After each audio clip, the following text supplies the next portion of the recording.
I made a cat tree. I took the saw, cut down this dead tree, found a base, and some shelves. I started by attaching the tree to the base. I've seen people use an end table for a base as well. I put 2 really large screws in through the base to secure the tree as best as possible.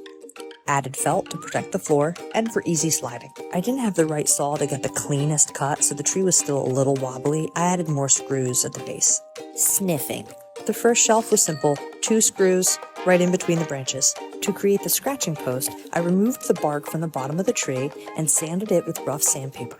I bought jute rope for $10 on Amazon and used food-safe Gorilla wood glue. Then I added the next shelf. I'm kind of winging it because I've never done this before. I'm trying to figure out how to stabilize the shelf. Kitty came by for a quick test.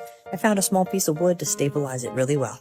Next, I trimmed off the end of an unnecessarily long branch and started on the rugs. Box cutter, staple gun. Luckily, I had these 2 perfect squares of rugs left over from our project.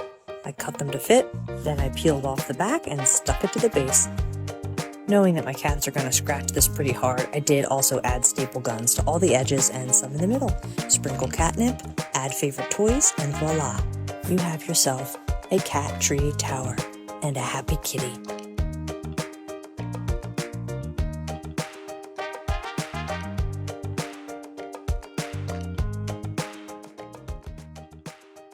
I want to make a cat tree that looks like a pond with lily pads and fish because I was inspired by Blonde Designs, who recently made her own cat tree and it was so cute, so of course I instantly went to buy supplies and start making my own. I made the whole thing out of PVC in these wood circles, and then to make it a little bit more comfortable for my cat, I traced out some foam to put on top of each one, though she probably doesn't care that much anyways.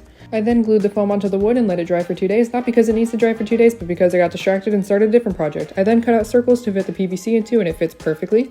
I then attached this rope I got from Home Depot to the PVC with a hot glue gun, and it worked pretty well, and I only burned myself 3,000 times. I then gave the foam a little haircut because I cut it out really sloppy. I then drew out my water design. Look at this freehand, kind of nice, right? I then had to cut it out, which was a little sloppy and kind of hard because it was so thin, and then glue it down. For this I used fabric glue because I didn't want too much like hot glue sticking through the fabric. And then I had to cut out the holes again for the PVC to fit into. I then wrapped the fabric around the edges of the wood and hot glued that down. It honestly worked pretty well. I then made my 3 lily pads. I still need to figure out how I'm going to do the flowers, and I want to make the fish too, but this is what it looks like so far. It looks pretty good. I don't know where my cat is, so here's some plushies to display what it would look like if it was in use.